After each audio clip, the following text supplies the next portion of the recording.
തെക്കുംഭാഗം പനക്കത്തോട്ടിൽ ദേവി ക്ഷേത്രത്തിലെ കന്യാവ് തെരഞ്ഞെടുപ്പ് നടന്നു. തെക്കുംഭാഗം കുളങ്ങര സ്വദേശി നക്ഷത്രയാണ് കന്യാവായി തെരഞ്ഞെടുക്കപ്പെട്ടത്. പാവുമ്പ ക്ഷേത്രത്തിലെ കന്യാവായി കോയിവിള പാവുമ്പ സ്വദേശി ശ്രേയയും തെരഞ്ഞെടുക്കപ്പെട്ടു. താലപ്പൊലി മഹോത്സവത്തിൽ നാട് കാണാനിറങ്ങുന്ന ഭഗവതിയുടെ പ്രതിരൂപമായാണ് കന്യാവിനെ കാണുന്നത്.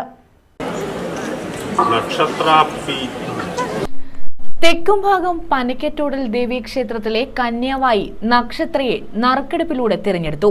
താലപ്പൊലി മഹോത്സവത്തിൽ നാട് കാണാനിറങ്ങുന്ന ഭഗവതിയുടെ പ്രതിരൂപമായാണ് കന്യാവിനെ കാണുന്നത്. തെക്കുംഭാഗം കുളങ്ങര സ്വദേശി അരുണിന്റെ മകളാണ് നക്ഷത്ര. മേൽശാന്തി ഓമനക്കുട്ടൻ നമ്പൂതിരിയുടെ കാർമ്മികത്വത്തിലാണ് ചടങ്ങുകൾ നടത്തിയത്. നറുക്കെടുപ്പിലൂടെയാണ് കന്യാവിനെ തിരഞ്ഞെടുത്തത്. 9 കുട്ടികളായിരുന്നു പട്ടികയിലുണ്ടായിരുന്നത്. ഇതേസമയം തന്നെ പാവുമ്പ ക്ഷേത്രത്തിലും കന്യാവ് തെരഞ്ഞെടുപ്പ് നടന്നു. കോയിവിള പാവുമ്പ ഉത്രാടത്തിൽ രഞ്ജിത്ത് അഖില ദമ്പതികളുടെ മകൾ ശ്രേയയാണ് ഇവിടെ കന്യാവായി തിരഞ്ഞെടുക്കപ്പെട്ടത്.